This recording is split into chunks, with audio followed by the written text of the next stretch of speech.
নমস্কাৰ সকলোকে স্বাগতম জনাইছোঁ আসাম কেৰিয়াৰ পইণ্ট ইউটিউব চেনেলটোলৈ। তো বন্ধুসকল, আজিৰ এই ভিডিঅ'টোত আমি আপোনালোকৰ আগন্তুক অনুষ্ঠিত হ'ব লগা ADRE 3.0 গ্ৰেড 3 আৰু গ্ৰেড 4 পৰীক্ষাৰ বাবে সহায় হোৱাকৈ ছ'চিয়েল ষ্টাডিজৰ এটা নতুন ক্লাছ লৈছোঁ। ইয়াতে আমি কিছুমান মোষ্ট ইম্পৰ্টেণ্ট কুৱেশ্যন চাম, যিবিলাক আপোনালোকৰ আগন্তুক পৰীক্ষাৰ বাবে অতিকৈ হেল্পফুল হ'ব। আৰু আপোনালোকে ADRE 3.0 কাৰণে যদি প্ৰিপেৰেশ্যন চলাই আছে, তেতিয়াহ'লে এতিয়াৰ পৰাই ভালদৰে প্ৰিপেৰেশ্যনত লাগি যাওক। কাৰণ আপোনালোকে যেতিয়া এপ্লাই ষ্টাৰ্ট হ'ব তেতিয়াৰ পৰা যদি পঢ়িম বুলি ভাবে, বা যেতিয়া এক্সামৰ ডেট দিব তেতিয়াৰ পৰা পঢ়িম বুলি যদি ভাবে, তেতিয়া কিন্তু আপোনালোকৰ গৈ গোটেই কোৰ্চটো কমপ্লিট নহ'ব, ঠিক আছে। আৰু সেইকাৰণে আপোনালোকৰ কাৰণে আমি কিছুমান কমপ্লিট কিতাপৰ PDF লৈ আহিছোঁ। যদি এই PDF খিনি ল'ব বিচাৰে, তেনেহ'লে আমাক এই নাম্বাৰটোত হোৱাটছআপত মেছেজ কৰিব 8133840965। এই নাম্বাৰটোত আমাক হোৱাটছআপত মেছেজ কৰি জনাই দিব যে ADRE 3.0 কাৰণে গ্ৰেড 3 আৰু গ্ৰেড 4 কাৰণে PDF খিনি লাগে। চ' কেৱল 149ত আমি আপোনালোকক গোটেইখিনি PDF দি দিম, ঠিক আছে। 149 টকাত অল ছাবজেক্টৰ PDF আপোনালোকে পাই যাবগৈ। আৰু এইখিনি এতিয়াৰ পৰাই যদি ভালকৈ পঢ়ি থাকে, তেতিয়াহ'লে কিন্তু তাৰ পৰা আপোনালোকে বহুত কুৱেশ্যন কমন কৰিব। কাৰণ আগতে দুটা ADRE হৈ গ'ল ন, তাতে আমি বহুতো কুৱেশ্যন কমন পেলাইছোঁ এনেকৈ, ঠিক আছে। যদি লাগে আপোনালোকে লৈ ল'ব, কাৰণ ইম্পৰ্টেণ্ট কিতাপ হয়। আমি গোটেইখিনি কিতাপ এনালাইচিছ কৰি আপোনালোকৰ বাবে ৰাখিছোঁ এইখিনি, হ'ব। তো যদি লাগে এইটো নম্বৰত আমাক হোৱাটছআপত মেছেজ কৰি এতিয়া এইখিনি PDF লৈ ল'ব পাৰিব। চ' এতিয়া আমি কুৱেশ্যনখিনি ষ্টাৰ্ট কৰোঁ। ফাৰ্ষ্ট কুৱেশ্যনটো কি দিছে? দ্য পাৰ্টিশ্যন অফ বেংগল টুক place during the reign of which British viceroy? কোনজন ব্ৰিটিছ ভাইচৰয়ৰ শাসনকালত বংগ বিভাজন সংঘটিত হৈছিল?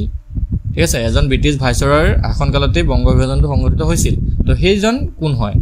লৰ্ড কাৰ্জন নে লৰ্ড উইলিয়াম বেণ্টিং নে ৰবাৰ্ট ক্লাইভ নে লৰ্ড বাৰেন হেষ্টিংছ? চ' এইটো হ'ব অপশ্যন এ, লৰ্ড কাৰ্জন। মনত ৰাখি থ'ব, লৰ্ড কাৰ্জনৰ দিনতেই বংগ বিভাজন সংঘটিত হৈছিল। Next question, who sign the treaty of Allahabad? Allahabad সন্ধি কোনে স্বাক্ষৰিত কৰিছিল? এলাহাবাদ সন্ধি বা এলাহাবাদ যিটো চুক্তি আছিল, সেইটো কোনে স্বাক্ষৰিত কৰিছিল? চ' এইটো হৈ যাব option B, between Bahadur Shah and Lord Curzon. ঠিক আছে, এলাহাবাদ যিটো চুক্তি আছিলে বা সন্ধি আছিলে, এইটো বাহাদুৰ শ্বাহ আৰু লৰ্ড কাৰ্জনৰ মাজত হৈছিল, আৰু তেওঁ মানে সেই দুজনেই স্বাক্ষৰিত কৰিছিল।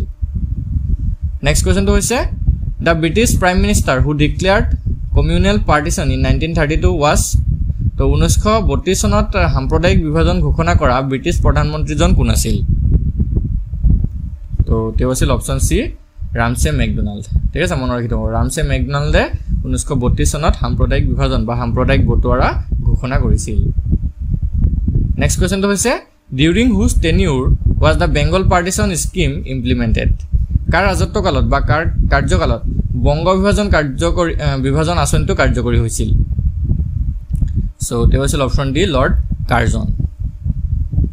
নেক্সট কুৱেশ্যনটো হৈছে, who was the British administrator who help from the Muslim League in 1906?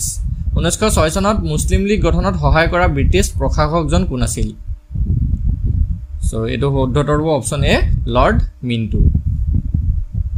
Next কুৱেশ্যনটো হৈছে, the partition of Bengal was cancel in which year? বংগ বিভাজন কোন বছৰত বাতিল হৈছিল? ঠিক আছে, বংগ বিভাজন কোন বছৰত বাতিল হৈছিল সুধিছে। তো এইটো হৈ যাব অপশ্যন বি, 1911। ঠিক আছে, 1911 চনত বাতিল হৈছিল। নেক্সট কুৱেশ্যনটো হৈছে, the founder of Ramakrishna mission was? Ramakrishna mission অভিযান বা ৰামকৃষ্ণ মিছনৰ প্ৰতিষ্ঠাপক কোন আছিল? চ' ইয়াৰে শুদ্ধটো অপশ্যন বি, স্বামী বিবেকানন্দ। ঠিক আছে, স্বামী বিবেকানন্দই ৰামকৃষ্ণ মিছন প্ৰতিষ্ঠা কৰিছিল। নেক্সট কুৱেশ্যনটো হৈছে, in which session of the Congress was a demand for full swaraj raise? কংগ্ৰেছৰ কোনটো অধিৱেশনত পূৰ্ণ স্বৰাজৰ দাবী উত্থাপন হৈছিল? ঠিক আছে, কংগ্ৰেছৰ কোনটো অধিৱেশনত সম্পূৰ্ণ স্বৰাজ বা পূৰ্ণ স্বৰাজৰ দাবী উত্থাপন হৈছিল? চ' এইটো হৈ যাব অপশ্যন ডি, লাহোৰ। ঠিক আছে, লাহোৰ অধিৱেশনত। নেক্সট কুৱেশ্যনটো হৈছে, in which year did the sepoy mutiny take place? কোন চনত চিপাহী বিদ্ৰোহ সংঘটিত হৈছিল? এইটো আমি সকলোৱে জানিব লাগে, কিমান চনত চিপাহী বিদ্ৰোহ হৈছিল। চ' এইটো হৈছে অপশ্যন এ, 1857। ঠিক আছে, 1857 চনত। আৰু 1857 চনৰ 10 মে তাৰিখে, 1857 চনৰ 10 মে মিৰুটৰ পৰা, ঠিক আছে, মিৰুটৰ পৰা এই চিপাহী বিদ্ৰোহ আৰম্ভণি হৈছিল। নেক্সট কুৱেশ্যনটো হৈছে, in which year did the British enact the regulating act? কোন চনত ব্ৰিটিছে নিয়ন্ত্ৰণকাৰী আইন বা ৰেগুলেটিং এক্ট প্ৰণয়ন কৰিছিল? চ' এইটো হৈ যাব অপশ্যন এ, 1773। ঠিক আছে, 1773 চনত ৰেগুলেটিং আইনখন ব্ৰিটিছ চৰকাৰে প্ৰণয়ন কৰিছিল। নেক্সট কুৱেশ্যনটো হৈছে, who was the governor general of India during the partition of Bengal? Banga বিভাজনৰ সময়ত ভাৰতৰ গভৰ্ণৰ জেনেৰেল কোন আছিল এটো পাই আহিছো অপচন এ হ'ব লৰ্ড কাৰ্জন নেক্সট কোৱেশ্চনটো হৈছে বাই হুইচ ট্ৰিটি ডিড আসাম কাম আন্ডাৰ দা ব্ৰিটিছ কোনখন সন্ধিৰ দ্বাৰা অসম ইংৰাজৰ অধীনলৈ আহিছিল ইম্পৰ্টেন্ট কোৱেশ্চন হয় তো এটো হ'ব option A the treaty of Yandabo ঠিক আছে ইয়ান্দাবু সন্ধি যেটো 1826 চনত হৈছিল 1826 ত হোৱা ইয়ান্দাবু ট্ৰিটিৰ ফলত বা ইয়ান্দাবু সন্ধিৰ পাছতে অসমখন ইংৰাজৰ অধীনলৈ গৈছিল next question where was the proposed capital of East Bengal and Assam created by the partition of Bengal বংগভংগৰ দ্বাৰা সৃষ্টি হোৱা পূৰ্ববংগ আৰু অসমৰ ৰাজধানী কোন ঠাইত হ'ব বুলি প্ৰস্তাৱ হৈছিল সো এটো হৈ যাব অপচন এ ঢাকা নেক্সট কোৱেশ্চনটো হৈছে who was the editor of the newspaper Vande Mataram সংবাদপত্ৰখনৰ সম্পাদক কোন আছিল সো ইয়াৰ ৰাইট আনসাৰটো অপচন এ অনিৰুদ্ধ ঘোষ ঠিক আছে এক সেকেন্ড অৰবিন্দ ঘোষ ঠিক আছে অনিৰুদ্ধ ন অৰবিন্দ ঘোষ আছিল ঠিক আছে বন্দে মাতৰম সংবাদপত্ৰখনৰ সম্পাদক আছিল Aurobindo Ghosh next question who is the composer of the song Amar Sonar Bangla which is the adopted as the national anthem of Bangladesh বাংলাদেশৰ ৰাষ্ট্ৰীয় সংগীত হিচাপে গ্ৰহণ কৰা আমাৰ সোনাৰ বাংলা গীতটোৰ ৰচক কোন হয় তো আমাৰ সোনাৰ বাংলা গীতটোৰ ৰচক কোন হয় সুধিছে সো এটো হৈ যাব অপচন এ ৰবীন্দ্ৰনাথ টেগোৰ ঠিক আছে ৰবীন্দ্ৰনাথ ঠাকুৰে আমাৰ সোনাৰ বাংলা গীতটো ৰচনা কৰিছিল আৰু আমাৰ ভাৰতৰ যেটো ৰাষ্ট্ৰীয় সংগীত জনগণ মন এটো ৰবীন্দ্ৰনাথ ঠাকুৰে ৰচনা কৰিছিল next question who was the editor of the magazine the Dawn বা দি ডন নামৰ যিখন পত্ৰিকা আছিল সেইখন সম্পাদনা কোনে কৰিছিল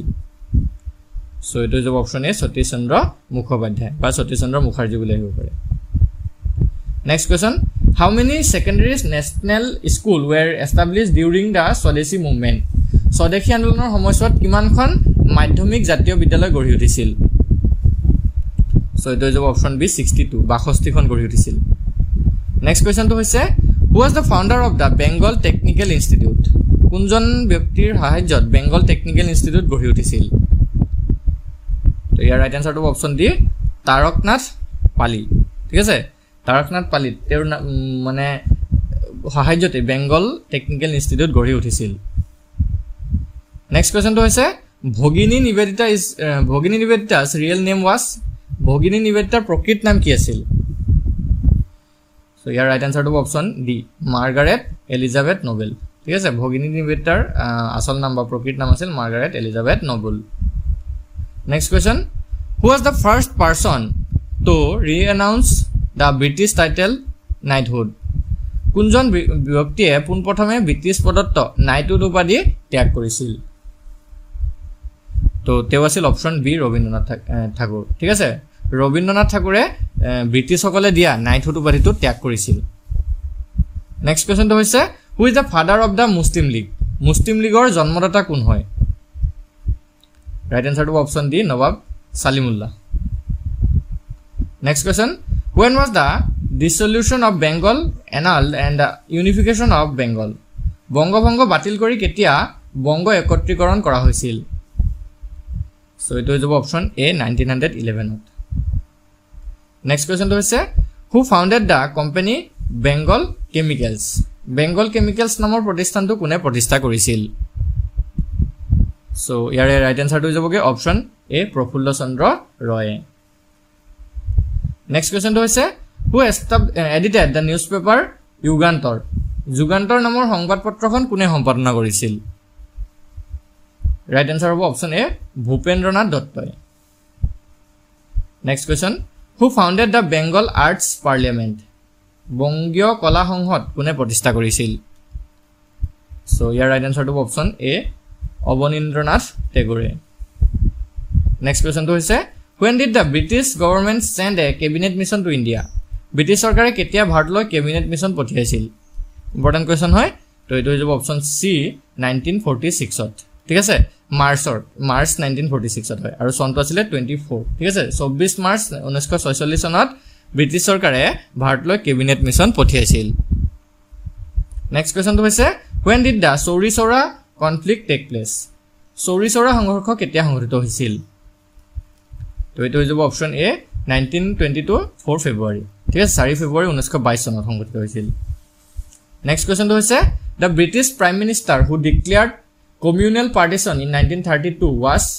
1932 চনত সাম্প্ৰদায়িক বটোৱাৰা ঘোষণা কৰা ব্ৰিটিছ প্ৰধানমন্ত্ৰীজন কোন আছিল এটো পাই আহিছো আমি হয়নে সো এটো হৈছে অপচন সি ৰামছে মেকডোনাল্ড কিছুমান কোৱেশ্চন ৰিপিট হৈছে এবিলাক আৰু ভালকে আপোনালোকে তেতিয়া মনত ৰাখিব পাৰিব হয়নে ৰিপিট হলে আপোনালোকৰ কোৱেশ্চন বিলাক বেছি মনত থাকে সেইকাৰণে ৰিপিট হলে আপোনালোকে বেয়া নাপাব এইবিলাক ভালে পাব লাগে সো নেক্সট কোৱেশ্চন তো চাওক for which movement Mahatma Gandhi gave the slogan do or die কোনটো আন্দোলনৰ সময়ছোৱাত গান্ধীজীয়ে কৰিম কিংবা মৰিম স্লোগানটো দিছিল তো এটো হৈছে option B quit India movement ভাৰত ত্যাগ আন্দোলনৰ সময়ত দিছিল ঠিক আছে নেক্সট আৰু লাষ্ট কোৱেশ্চন হয়তো in which year did world war 1 break out প্ৰথম বিশ্বযুদ্ধ কোন চনত সংঘটিত হৈছিল সো এটো হৈছে অপচন ডি 1914 ঠিক আছে 1914 চনত প্ৰথম বিশ্বযুদ্ধ সংঘটিত হৈছিল তো বন্ধুসকল আজি ভিডিওটো আপোনালোকৰ বাবে ইনফৰমেটিভ হলে ভিডিওটো লাইক কৰি দিব আৰু যদিহে আপোনালোকৰ এডিআৰই 3.0 ৰ কাৰণে ইম্পৰ্টেন্ট পিডিএফ খিনি লাগে তেতিয়া হলে আমাক এই নম্বৰটোত হোৱাটছআপত মেছেজ কৰি গোটেইখিনি পিডিএফ লৈ ল'ব পাৰিব নম্বৰটো হৈছে 8133840965 ইয়াতে আমাক হোৱাটছআপত মেছেজ কৰিব মেছেজ কৰি কেৱল 149 টকা পে কৰিলে আমি আপোনাক গোটেইখিনি সাবজেক্টৰ পিডিএফ দি দিম কমপ্লিট বুকৰ দৰে আপোনালোকে সেইখিনি এতিয়াৰ পৰাই পঢ়ি থাকিব পাৰিব আৰু আজি ভিডিওটো চোৱাৰ কাৰণে সকলোকে ধন্যবাদ